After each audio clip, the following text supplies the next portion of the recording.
చంద్రబాబు లాంటి వ్యక్తిని ఇంత అవినీతి చేసినా, ఏ అవినీతి చేసినా, ఏం జరిగినా అరెస్ట్ చేయగలుగుతారా?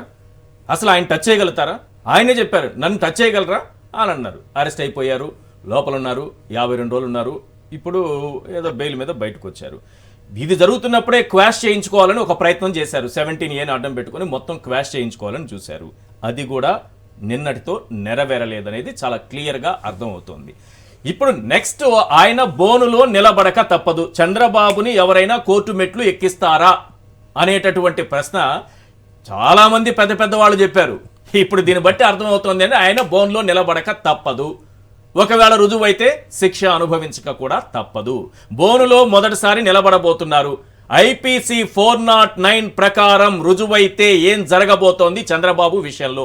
ఇంతకాలం ఇతను ఎలా మేనేజ్ చేసుకుంటూ బయటపడుతూ వచ్చాడు, ఇప్పుడు ఇంత దూరం ఎలా రాగలిగింది? ఏం చెప్తారు సార్? సార్, మీకు ఈశ్వర్ గారు, మీకు ప్యానెల్లో ఉన్నటువంటి పెద్దలందరికీ నమస్కారం. చంద్రబాబు గారు నేను చేసేటువంటివన్నీ కూడా టెక్నికల్ ఉంటాయి, ఎక్కడా కూడా లీగల్ గా నేను ఎక్కడా దొరకను అనేటువంటిది ఆయనకున్నటువంటి ఒక కాన్ఫిడెన్స్. ఓపెన్ గా చెప్పిన స్టేట్మెంట్ ఓపెన్ గా చెప్పాడు ఆయనే. కాకపోతే అదేదో అంటారు చూసారా, ఎల్లవేళలా మన రోజులు కావు అని చెప్పారని. అది ఇవాళ రోజున రుజువు అవుతుంది. అయితే చంద్రబాబు నాయుడు గారు ఈ యొక్క లా అనేటువంటి న్యాయశాస్త్రంలో ఆయన చదవకపోయినా, ఇది పట్టభద్రుడయ్యి లేకపోతే అడ్వకేట్ కాకపోయినా పూర్తిగా అవపోసన పట్టాడు.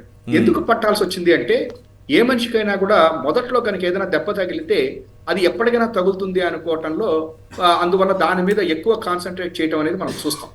అది ఏంటంటే 1985లో చంద్రబాబు నాయుడు గారు కర్షక పరిషత్కి వెళ్ళటానికి చాలా కష్టపడ్డాడు.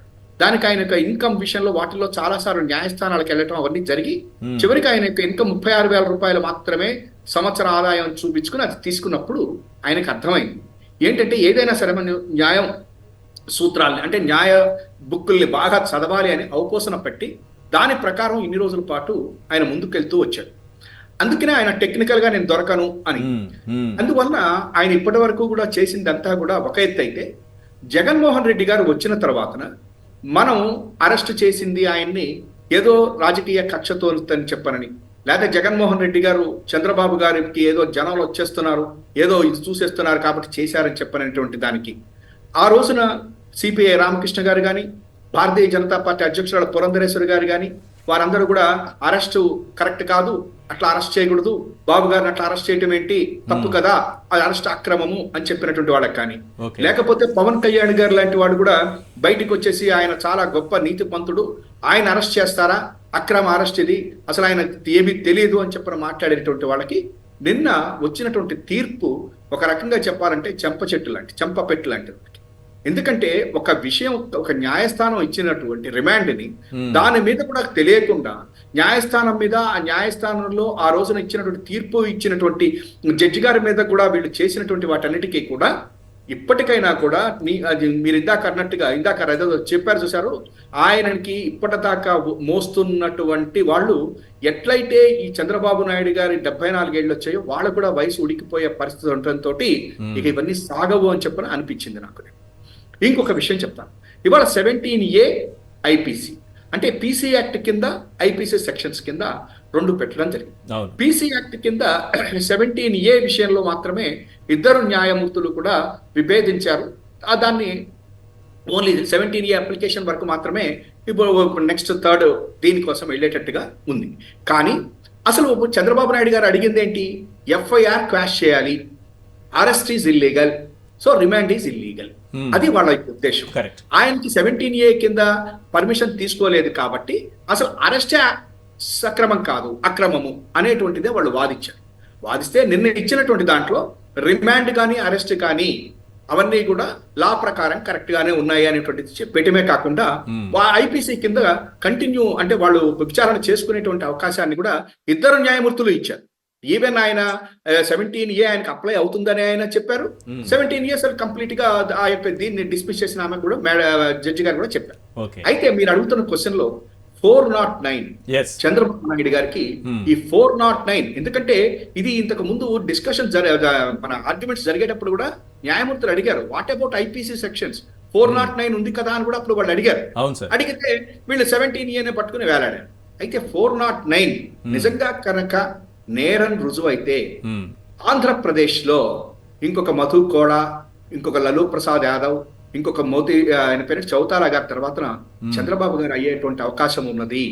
ఒకవేళ నేరం రుజువైతే దీన్ని మాత్రం ఎవరు తప్పించలేరు ఈశ్వర్ గారు. ఎందుకంటే ఏసీబీ కోర్టు జడ్జి గారికి ఈ ఐపీసీ సెక్షన్లు విచారించే అధికారం ఉంటుందా అన్న పాయింట్ కూడా అక్కడ చర్చకు వచ్చింది ఇదే విచారణ సందర్భంగా ఈ 17A పైన. ఒక డిస్ట్రిక్ట్ జడ్జికి ఉన్న పవర్స్ అన్ని కూడా ఏసీబీ కోర్టు జడ్జికి ఉంటుంది కదా సార్? ఇప్పుడు ఇంక అవన్నీ అయిపోయినాయండి. ఇప్పుడు నేను ఇచ్చినటువంటి తీర్పు ప్రకారము 409 ఈ లేకపోతే ఐపీసీ సెక్షన్స్ కిందన అరెస్ట్ ఇల్లీగల్ కాదు, రిమాండ్ ఇల్లీగల్ కాదు, ఏసీబీ కోర్టుకి జ్యూరిస్డిక్షన్ ఉన్నది అని చెప్పేసిన తర్వాతన ఇక చంద్రబాబు గారు ఇవన్నీ కూడా అయిపోయాయి. ఆయనకి 120B కానీ ఈ 409 కిందన డెఫినెట్ గా ఆయన మీద ఇవన్నీ కూడా జరిగేతాయి. 409 కనుక రుజువయ్యేటువంటి పరిస్థితి వస్తే నేను చెప్తున్నాను కదా, ఇప్పటి వరకు ఎప్పుడు కనిపించిన ప్రతి వాడిని మధు కూడా అని చెప్పని అంటుండేటువంటి వేళకి ఆంధ్రప్రదేశ్ లో తెలంగాణ, ఆంధ్రప్రదేశ్ లో కలిపి ఒకే ఆయన మధు కూడా కింద బాబు గారికి అవకాశం. మధు కూడా చంద్రబాబు కూడా అది కూడా తేడా కాదు, కడానా మధు కూడా చంద్రబాబు కూడా లేదిద్దరికి తేడా, అంతేనా? తేడా. అయితే ఇక్కడ ఒకటి మాత్రం నిజం, ఇవాళ మనం ఏమని కోరుకుంటున్నామంటే ఆంధ్రప్రదేశ్ ప్రభుత్వం ఎవరినో జైలుకి పంపించాలి, చంద్రబాబు గారిని మధు కొడాలాగా మాట్లాడాలి, లేదా మధు కొడాలాగా ఆయన లోపలికి వెళ్ళాలి అని చెప్పని మనం కోరుకోవట్లేదు. ఆంధ్రప్రదేశ్ ప్రభుత్వం, జగన్మోహన్ రెడ్డి గారి ప్రభుత్వం కోరుకుంటుంది ఏంటంటే చంద్రబాబు గారి యొక్క 2014 నుంచి 19 వరకు జరిగినటువంటి వాటిల్లో ఈ స్కిల్ డెవలప్మెంట్ కానివ్వండి, ఫైబర్ నెట్ కానివ్వండి, ఇన్నర్ రింగ్ రోడ్ కానివ్వండి, లేకపోతే ఇంకా మిగతా ఈ కేసులతో పాటు కేంద్ర ప్రభుత్వం ఇచ్చినటువంటి ఐటీ నోటీసులు కానివ్వండి, దాంట్లో మనీ లాండరింగ్ కానివ్వండి, ఈడీ కానీ వీటన్నిటికీ కూడా ఇప్పటి వరకు చంద్రబాబు నాయుడు గారు తప్పించుకుంటూ వెళ్తూ ఉన్నారు. తనకు తెలిసినటువంటి విధంగా కొన్ని ఏళ్ల పాటు కేసులు నడిపించుకుంటూ వచ్చి చివరిలో ఆయనకి కొంతమందిని బతిమాలి బారమాలి విత్డ్రా చేయించుకుంటున్నాడు, కొన్ని చోట్ల స్టేల్ తెచ్చుకుంటున్నాడు, కొన్ని చోట్ల క్రాష్ చేయించుకుంటున్నాడు, ఇట్లా ఏదో రకంగా బయటికి వెళ్తున్నాడు. ప్రజల్లోకి వెళ్ళిపోయి మాత్రం నేను అవినీతి పరుని కాదు, నేను తప్పు చెయ్యను అని చెప్పనని భీకరమైనటువంటి మాటలు మాట్లాడుతున్నాడు. కాబట్టి చట్టం ముందు అతను నిలబెట్టాలనేదే జగన్మోహన్ రెడ్డి గారి యొక్క ప్రభుత్వ ఉద్దేశం తప్ప చంద్రబాబు గారు అరెస్ట్ అవుతాడా, జైల్లో ఉంటాడా మాకు అవసరం లేదు.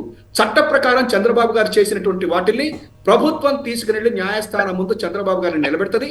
చంద్రబాబు గారికి 409 లైఫ్ వచ్చినా ఏమొచ్చినా మాకు ఎటువంటి సంబంధం లేదు. ఆ మాట నేను ఎందుకంటున్నానంటే చంద్రబాబు గారు అరెస్ట్ అయినటువంటి రోజున ఈ రాష్ట్రంలో ఉన్నటువంటి ప్రతిపక్షాలన్నీ కూడాను జగన్ గారు కక్షపూరితంగా చంద్రబాబు గారిని అరెస్ట్ చేయించాడని చెప్పని, అసలు స్కిల్ డెవలప్మెంట్ కేసు తప్పేం లేదని, కొన్ని లక్షల మందికి ఉద్యోగాలు ఉన్నాయని చెప్పని మాటలు మాట్లాడారే తప్ప అవినీతి జరగలేదు అని చెప్పని చంద్రబాబు గారు కానీ ప్రతిపక్షాలు కానీ మాట్లాడలేదు. సార్ ఇప్పుడు ఇక్కడెక్కడా కూడా రాజకీయ కక్ష సాధింపు లేదు, ఇదంతా ఒక పద్ధతి ప్రకారమే జరిగిందని సుప్రీంకోర్టు కూడా ఒప్పుకున్నట్టేనా? ఒప్పుకున్నారు. వాళ్ళు చెప్పారు కూడాను, ప్రాసిక్యూషన్ వెనక ఎలాంటి రాజకీయ ఉద్దేశం లేదని ప్రభుత్వ వైఖరి కూడా దీని ప్రకారం వచ్చింది. సో ఇప్పుడు పవన్ కళ్యాణ్ అయినా, ఆమె పురంధేశ్వరి గారైనా, లేకపోతే రామకృష్ణ గారైనా వీళ్ళందరికీ కూడా ఆన్సర్ లభించినట్టేనా? ఈ రోజు నుంచి ఈ మాటలు ఆపేస్తారా? ఇకనైనా ఇలా సైలెంట్ గా కూర్చుంటారా, లేకపోతే ఇష్టం వచ్చినట్టు కోర్టుని మాట్లాడి కోర్టు ధిక్కరణకు పాల్పడతారా? అంటే మనం వాళ్ళ నోరుని కట్టేయలేదు. బాబు గారి మీద ఉన్నటువంటి ప్రేమ అట్లాంటిది.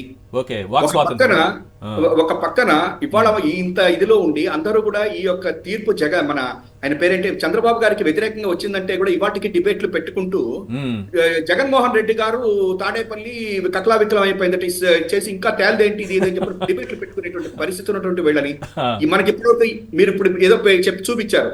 ఇప్పటి వరకు ఏం లేదు. ఇటువంటి పత్రికలు, పచ్చ పత్రికలకి నేను ఒక్కటే ఇప్పుడు ఇబ్బందులు లేవట, ఇప్పుడు ఇబ్బందులు లేవట అంటే ముందుంటాయని చెప్పి వాళ్ళే చెప్పుకుంటున్నారు. ఇక చివరిగా ఏంటంటే సార్ ఒక్కటే నేను ఇవాళ చెప్పదలుచుకున్నటువంటి, ఇవాళ రోజున ఈ యొక్క తీర్పు ద్వారా ఆంధ్రప్రదేశ్ ప్రజలకి తెలియాల్సింది ఏంటంటే చంద్రబాబు గారి యొక్క 2014 నుంచి 19 వరకు కూడా పూర్తి అవినీతి, అక్రమాలు చోట జరిగినటువంటిది అనేటువంటిది ఒకటి తెలియటం ఒకటి. రెండోది ఇప్పటికైనా కూడా ప్రతిపక్షాలు దీని మీద స్పందించాల్సినటువంటి అవసరం ఉన్నది. నిజంగా చంద్రబాబు గారి యొక్క అరెస్ట్ అక్రమం అని చెప్పిన మాట్లాడినటువంటి ఇందాక మనం చెప్పినటువంటి ముగ్గురు కూడా అది అక్రమమా సక్రమమా లేదు, ఇంకా మేము దీని గురించి మాట్లాడతాం అనేది ప్రజలకి క్లారిటీ ఇవ్వాల్సినటువంటి అవసరం ఉంది. ఈ రాష్ట్ర ప్రభుత్వం ఆయన అరెస్ట్ వరకే చేసింది తప్ప ఆయన జైలుకి పంపించింది. మీరు ఇంత స్ట్రాంగ్ ఎవిడెన్స్ మొదటి నుంచి ఉంది అంటున్నారు కదా, సెక్షన్ 409 ఐపీసీ ప్రకారం ప్రజల నమ్మకాన్ని నేరపూరితంగా వంచడం వంటి అంశంలో ఈ 409 రుజువవుతుంది ఖచ్చితంగా అని అనుకుంటారా? అది దానికి శిక్ష పడాలని మీరు కోరుకోవట్లేదన్నారు, అది వేరే విషయం. అంటే కక్ష సాధింపుతో కోరుకోవట్లేదన్నారు, కానీ నేరం రుజువు కావాల్సినటువంటి ఎవిడెన్స్ ఉందా? తప్పకుండా నేరం రుజువవుతుందా? యావజ్జీవ కారాగార శిక్ష చంద్రబాబుకు పడుతుందా అంటే ఏం చెప్తారు? ఇప్పుడు నిన్న ఫస్ట్ అరెస్ట్ చేసిన తర్వాత ఆయన రిమాండ్కి పంపించిన రోజునే ప్రైమా ఫేసీ కేసు ఉన్నది అని చెప్పని ఏసీబీ కోర్టు భావించింది కాబట్టి ఆయన రిమాండ్ చేసింది నెంబర్ 1. ఓకే. నెంబర్ 2, అక్కడి నుంచి ఆయన బెయిల్ పిటిషన్ కానివ్వండి, లేకపోతే ఈ 17A కానివ్వండి, ఇవన్నీ హైకోర్టు నుంచి ఇవాళ సుప్రీంకోర్టు దాకా వచ్చింది. ఇవాళ సుప్రీంకోర్టులో నిన్న వచ్చినటువంటిది చూసిన తర్వాత ఆయన మీద ప్రైమా ఫేసీ ఉన్నది, దీంట్లో కొంత అవినీతి ఉన్నది అనేటువంటిది కొంతవరకు న్యాయస్థానాలు కానీ న్యాయమూర్తులకి వచ్చిన తర్వాత మాత్రమే ఈ రకమైనటువంటి తీర్పులు వచ్చినాయి అనేటువంటిది మనం తెలుసుకుంటాం. ఇంకొక విషయం ఏంటంటే ప్రజల యొక్క నమ్మక ద్రోహాన్ని 409 కిందన నమ్మక ద్రోహానికి పాల్పడినటువంటి అవినీతికి పాల్పడినటువంటి చంద్రబాబు గారు ఈ స్కిల్ డెవలప్మెంట్ స్కామ్ లో ఏదైతే చేశాడో దాంట్లో కొన్ని ఆధారాలు ఉన్నాయి. నాకు సబ్జెక్టు కరెక్షన్ నేను ఎప్పుడో కింద కూడా మారినట్టున్నారు, స్టేట్మెంట్ కూడా ఇచ్చారు. ఇవన్నీ కూడా పరిగణలోకి తీసుకున్న తర్వాత మాత్రమే నిన్న పీసీ యాక్ట్ కింద గవర్నర్ పర్మిషన్ కావాలి అని చెప్పాను. గవర్నర్ పర్మిషన్ ఇది ఒక్క నిమిషం సార్, ఈ గవర్నర్ కూడా నేను ఒక్క నిమిషం మాట్లాడతాను, పెద్దలకి ఇవ్వండి. గవర్నర్ పర్మిషన్ కావాలంటూనే ఈ రిమాండ్ అరెస్ట్ విచారణ చేసుకోమన్నాను. అయితే ఇక్కడ ఇంకొకటి ఉంది, అక్కడ మన మాల్యాద్రి గారు ఉన్నారు, మన వెంకటరామరెడ్డి గారు పెద్దలు ఇద్దరు కూడా ఉన్నారు. కానీ ఇక్కడ ఒకటే ఏంటంటే అసలు పీసీ యాక్ట్ లో గవర్నర్ పదం ఎట్లా వచ్చింది అనేది నాకు ఇప్పటికీ అర్థం కావట్లేదు. ఎందుకంటే కాంపిటెంట్ అథారిటీ అని చెప్పని మాత్రమే అన్నాడు. అదే ప్రభుత్వ ఉద్యోగి కాంపిటెంట్ అథారిటీ ఉంటాడు, అపాయింటింగ్ అథారిటీ ఉంటాడు, కాంపిటెంట్ అథారిటీ ఉంటాడు. What about the political public servants? దానికి అందులో అన్నది ఏంటంటే వాళ్ళు డీజీపీ దగ్గర ఎవరి దగ్గర తీసుకోవాలన్నట్టుగా ఒక గైడ్ లైన్స్ లో చూశానే తప్ప గవర్నర్ ఎట్లా ఇస్తాడు? గవర్నర్ అనేటువంటి వ్యక్తి కాంపిటెంట్ అథారిటీ అవుతాడా? ఇప్పుడు ఇవాటి రోజున ఇందాక మన ఆయన వేశారు కదా, కేసు ఫైల్ చేశారు ఆయన ప్రశాంత్ భూషణ్. ఇప్పుడు ప్రశాంత్ భూషణ్ గారు అడుగుతున్నది కానీ నిన్న ఆమె మేడం ఇచ్చినటువంటి దాంట్లో కూడా అదే అన్నారు.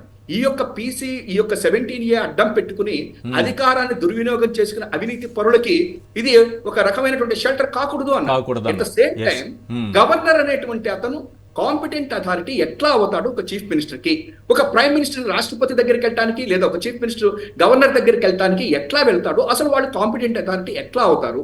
నెంబర్ 1. నెంబర్ 2, ఈ దేశంలో చంద్రబాబు గారు లాంటి వాళ్ళు ఈ రకమైనటువంటి అడ్డం పెట్టుకుని వాళ్ళు అధికారంలో ఉన్నప్పుడు చేసినటువంటి అవినీతికి ఇది షెల్టర్ కింద తీసుకుంటే అసలు అవినీతి నిరోధక చట్టం ఎందుకు ఇంక పొలిటికల్ లీడర్స్ మీద అనేటువంటిది కూడా రేపు వస్తుంది.